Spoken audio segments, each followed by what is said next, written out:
Hello everyone, आज के इस वीडियो में हम प्लेटो एजुकेशन फिलॉसफी में शिक्षा के अर्थ को समझने का प्रयास करेंगे कि प्लेटो ने शिक्षा को किस प्रकार से परिभाषित किया है।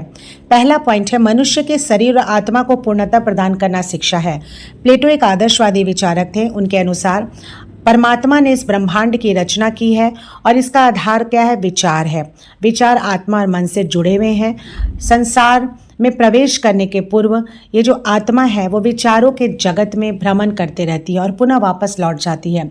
इसीलिए शिक्षा का उद्देश्य क्या है? आत्मा को पूर्णता प्रदान करना।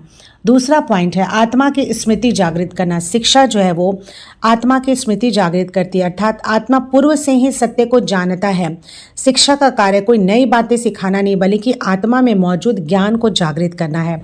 तीसरा है, आत्मा को सत्य, अच्छाई और सौंदर्य की ओर ले जाना। चौथा पॉइंट है, शिक्षा का व्यक्तिगत और सामाजिक दोनों रूप है।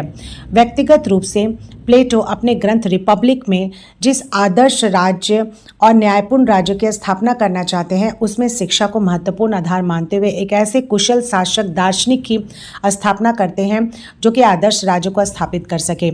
इस रूप में वे व्यक्तिगत है और सामाजिक रूप में शिक्षा का अर्थ है एकता तथा सामंजस्य बनाए रखना। पुनः शिक्षा को इस प्रकार भी समझ सकते हैं, आत्मा का विकास, यानी कि शिक्षा सद्गुणों के विकास द्वारा आत्मा का विकास कर सकती है। सत्य की पहचान। सत्य की पहचान कैसे करेंगे? शिक्षा के माध्यम से वास्तविकता का ज्ञान करके, यानी कि किसी भी विषय की यथार्थता, तार्किकता का विश्लेषण कर हम सत्य की पहचान कर सकते हैं कि मैं कौन हूँ, ब्रह्मांड क्या है, इस किसी भी रहस्य के पीछे का विचार क्या है। और शिक्षा का मतलब है आदर्श नागरिक की स्थापना करना, जो केवल नैतिक जीवन के पालन के द्वारा ही संभव हो सकता है।